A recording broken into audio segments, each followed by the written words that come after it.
The Israeli occupation army took control of the strategic Philadelphia corridor on the border between Gaza and Egypt and a key passage for humanitarian aid. In Mexico, presidential candidates closed their campaigns ahead of the presidential elections that will take place in the country on Sunday. And in the United Kingdom, the parliament has been officially dissolved as part of the process ahead of the general election on July 4th. Hello and welcome to From the South. My name is Belén de los Santos and from the teleSUR studios in Havana, Cuba, we begin with the news.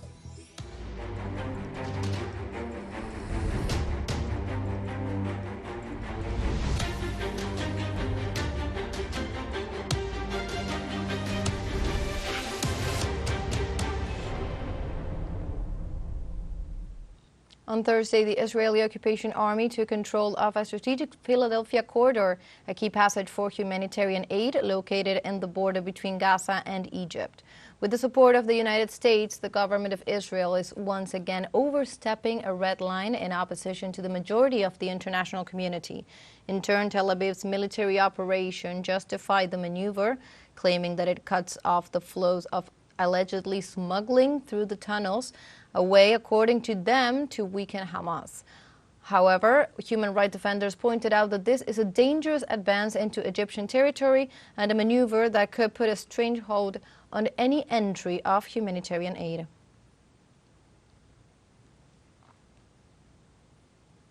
And in Palestine, citizens evacuate southern Gaza Strip due to the risk of new airstrikes by the Zionist regime. According to local media, the Gaza people dismantled the refugee camps located in supposedly safe areas such as Al-Mawasi, Rafah, and Khan Yunis in the face of the constant Israeli bombardment. Also, men and women from the Gaza Strip have assured that most of the victims of the Israeli airstrikes have been women and children who were inside the tents at the time of the bombing. It should be noted that in the last week, Tel Aviv has killed at least 100 Palestinians in addition to several babies amid attacks on the facilities of the United Nations Refugee Agency in Gaza Strip. And the government of Algeria requested before the Security Council of the United Nations organization to halt the military offensive in the city of Rafah. The Algerian ambassador to the UN, Amar Benjama, presented a motion for a resolution for an immediate ceasefire in Gaza. He also called for the release of all the hostages captured since the escalation of the Israeli siege on October 7th. In this regard, Benjama condemned the indiscriminate targeting of civilians, women and children, as well as civilian infrastructure. Que el pecado original en todo este sufrimiento. The original sin of all this suffering is the occupation that continues, the oppression that keeps on treating the symptoms without treating the causes, which is the occupation of the Palestinian land, of the Palestinian territory. It will not lead to a lasting peace. The suffering of the Palestinian people began with the occupation and will come to an end when the occupation ends. In that sense, the Security Council has the greatest responsibility and must fully implement its own resolutions. China's ambassador to the United Nations Security Council, Fu Kong, said that Israelis' attacks on Gaza aggravate the humanitarian crisis. Allowing the fighting to continue will only deepen the humanitarian catastrophe and plunge the entire region into greater turmoil. The international community, the Security Council in particular, must take further steps to promote an immediate ceasefire, save lives, and alleviate the humanitarian catastrophe in Gaza. Context, the Secretary General of the United Nations, Antonio Guterres, condemned as an unprecedented event the destruction of the Israeli army in the Gaza Strip. The UN official described it as unacceptable, the Tel Aviv genocide against the Palestinian population, which has resulted in countless civilian deaths and the destruction of their homes. The UN Secretary General also called on Israel to respect the decisions of the International Court of Justice, which forced it to stop its military operation in the city of Rafah. In the last week, Tel Aviv has killed at least 100 Palestinians, most of them women and children, in airstrikes targeting refugee camps in the Gaza Strip. In this context, the Brazilian government withdrew its ambassador to Israel, Federico Meyer, and will not appoint another person to the post in the immediate future. President Lula da Silva made official the departure of the diplomat by appointing him as representative to the disarmament conference in Geneva, which increases the tensions between both countries. This after they exchanged harsh declarations regarding the conflict in the Gaza Strip, the genocide on the Gaza Strip. And Tel Aviv declared that Brazilian president persona non grata. The Brazilian diplomatic headquarters will be headed by the Charge d'Affaires, Fabio Moreira Farias, in a clear demonstration of the reduction in the levels of relations between the countries. Now let's take a short break, but remember you can join us on TikTok at teleSUR English, where you will find news in different formats, news updates, and much more. Other stories coming up, stay with us.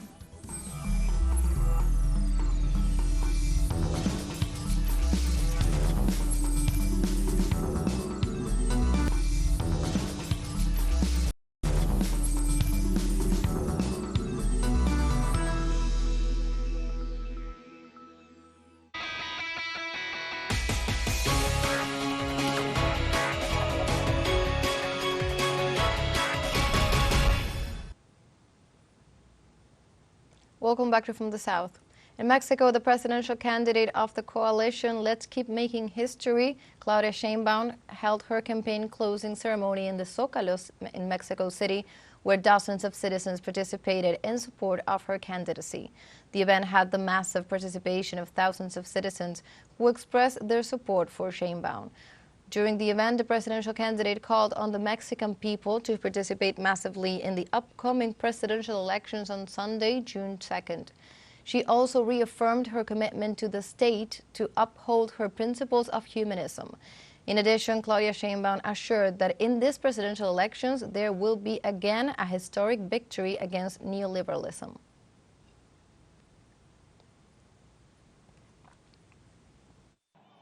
Hoy, 29 de mayo. Today, May 29, 2024, with this celebration that takes place in the beautiful Zócalo, the heart of the Republic, we close our campaign for the presidency of Mexico. I can assure you that there is a spirit, a contagious joy, a hope that is felt throughout our territory, and that tells us that this June 2nd, once again, we will make history.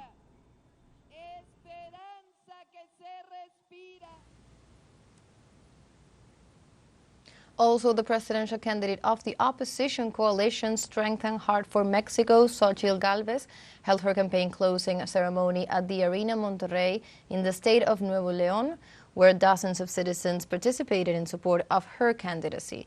During her speech, the presidential candidate called on the Mexican people to participate in the upcoming presidential elections on Sunday, June 2nd.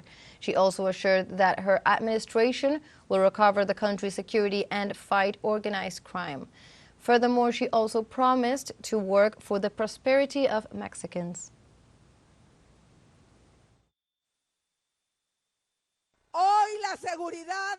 Is security today better than ever? Of course not. 186,000 people murdered. 50,000 people disappeared. You are living it here in Nuevo León. 12 children murdered. 40,000 young people murdered. That is the result of a security strategy where the hugs have been for the criminals and the bullets for the citizens. It is over. You will have the bravest president, the president that will face crime. We will work together, for the good of you and for the good of the families. And Jorge Álvarez Maínez, presidential hopeful for the Citizens Movement, reiterated his proposals during the closing of his campaign in Tlaxcala, east of Mexico City. During his speech at the Blackberry Auditorium, he proposed to improve the social insurance program Seguro Popular and to implement taxes on companies that manufacture products that are harmful to health. He also pointed out that the part of his program that is aimed at the health system, which in his opinion should have a preventive model. In the same speech, he also pledged to work for the decriminalization of marijuana and to fight for the right to the legal termination of pregnancy.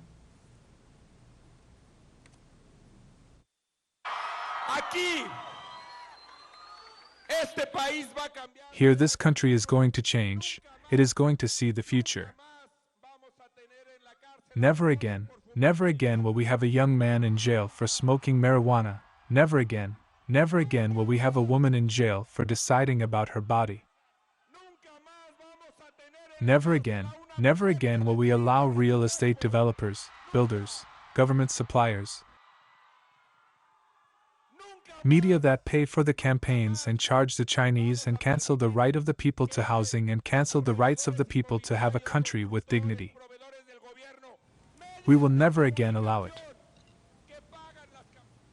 In other news, the electoral power of Venezuela rejected the interference attitude of the European Union in the upcoming elections of July 28th and ratified the sovereignty and self-determination of the people to decide their destiny without foreign intervention.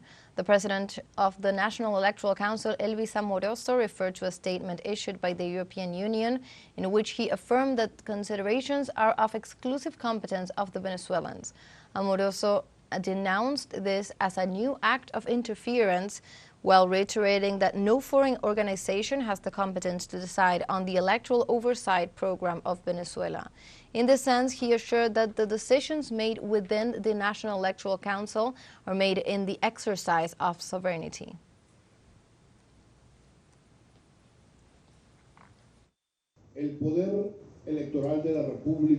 The decisions taken within the National Electoral Council are made in the exercise of sovereignty, and in the particular case of revoking the invitation to the European Union, respond to the hostile and disrespectful attitude of this bloc against the Bolivarian Republic of Venezuela. The European Union has behaved as a biased and aggressive actor, which infringes national dignity and additionally becomes a factor of interference in the electoral processes, maintaining the illegal and the illegitimate implementation of coercive, unilateral, and genocidal measures with the sole objective of causing damage to the Venezuelan population. In this way, the president of the National Electoral Council, Elvis Amoroso, affirmed that the revocation of the invitation extended to the European Union to accompany the Venezuelan elections respond to a sovereign action and is due to the imposition of sanctions by the European bloc against Venezuela. The electoral power of the Bolivarian Republic of Venezuela, a free, sovereign, and independent nation, repudiates the unusual communiqué of the European Union, in which it issues considerations that are of exclusive competence of the Venezuelan people, turning the European Union into a new act of interference that pretends to meddle in the decisions of the Venezuelan National Electoral Council. We don't accept it. No foreign organization has the authority to decide on the electoral oversight program of Venezuela. Also in Venezuela, the people mobilized in support of President Nicolás Maduro and to demand the U.S. government lift the sanctions it maintains against the country. On Wednesday, citizens marched through the streets of the state of La Guaira, along with the first vice president of the United Socialist Party of Venezuela, Diosdado Cabello. The mobilized people reiterated once again their unconditional support to the Bolivarian Revolution and their commitment with sovereignty, as well as their support to the candidacy of President Maduro for the elections of July 28th. The citizens also affirmed that they will continue to support the government in the upcoming elections.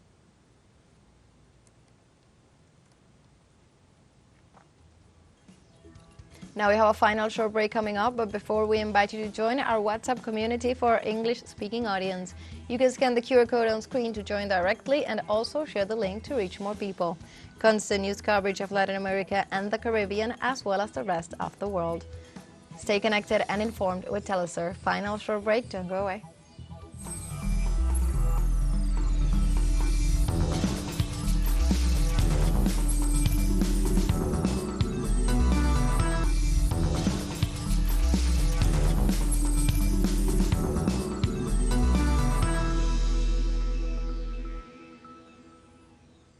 Welcome back from the south. In the United Kingdom, the Parliament has been officially dissolved. Without ceremony or announcement on Thursday, all business of the House of Commons and the House of Lords came to an end until after the general election on July 4th.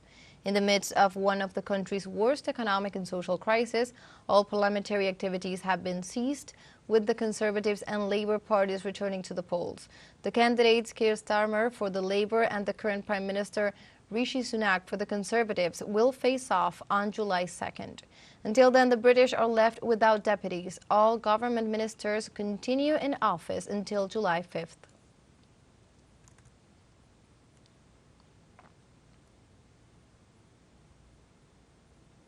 The Russian government denounced Ukraine for suspending the exchange of prisoners for several months. The Commissioner for Human Rights, Tatiana Moskalkova, stated that Kiev's authorities have set requirements that make the exchange of hostages impossible. She also asserted that the claims do not comply with previous Geneva Convention and international humanitarian norms. In this regard, Moskalkova reaffirmed Moscow's readiness to dialogue in search of solutions for the resumption of the exchange of prisoners.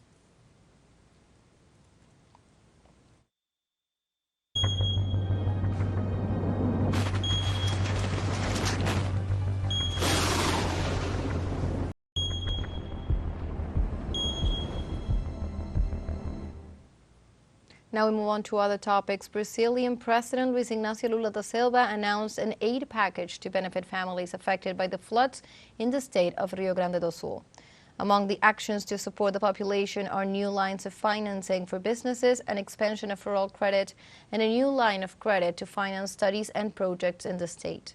The new lines of financing for companies announced will use resources from the social fund or more than $3 million in support of the business sector. Likewise, it is estimated that the funds approved for financing studies will reach $2 billion, while the rural subsidy exceeds $115 million.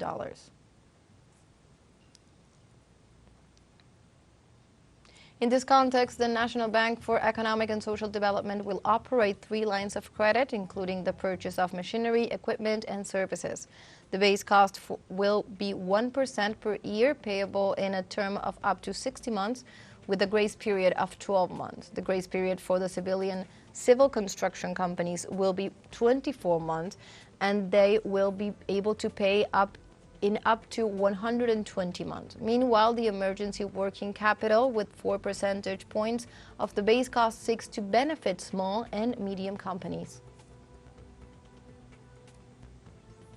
And the government had previously announced measures to ease the situation of families and workers affected by the rains and floods in Rio Grande do Sul.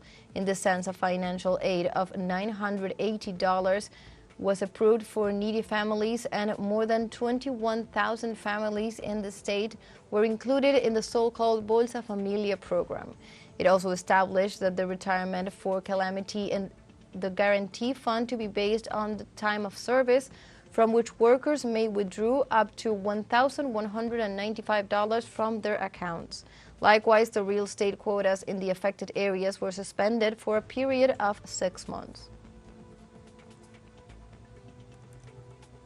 A volcano in the southwest Iceland erupted for the 5th time so far in 2024. On Wednesday, the Meteorological Office in Iceland reported incandescent lava at a height of 50 meters in the Reykjanes Peninsula. Civil defense and political authorities issued the maximum alert to order a new evacuation in Grindavik near the Blue Lagoon geothermal spa, while warning the inhabitants of the risk to which they are exposed, giving the possibility of new eruptions for decades to come.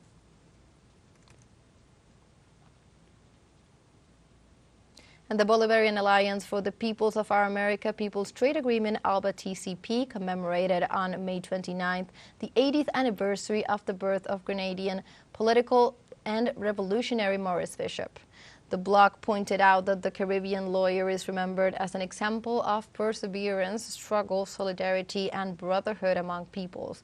Bishop was Prime Minister of Grenada between 1979 and 1983, and in this position he established relations with many countries. Bishop founded the Movement for People's Assemblies Party, which was joined by numerous political forces, with which he created the New Jewel movement. On October 29, 1983, Bishop was overthrown in a U.S.-sponsored coup d'etat, and 6 days later he was assassinated, along with other members of his government.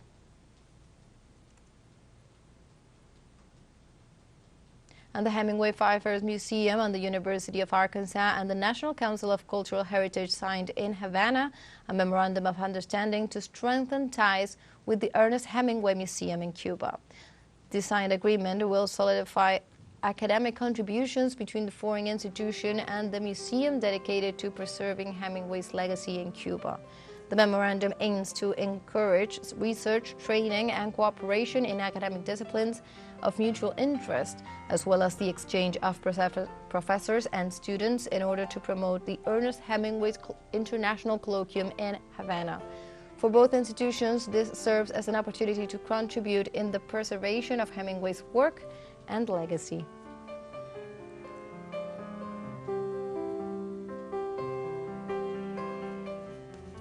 And like this, we have come to the end of this news brief. You can find these and many other stories on our website at telesurenglish.net.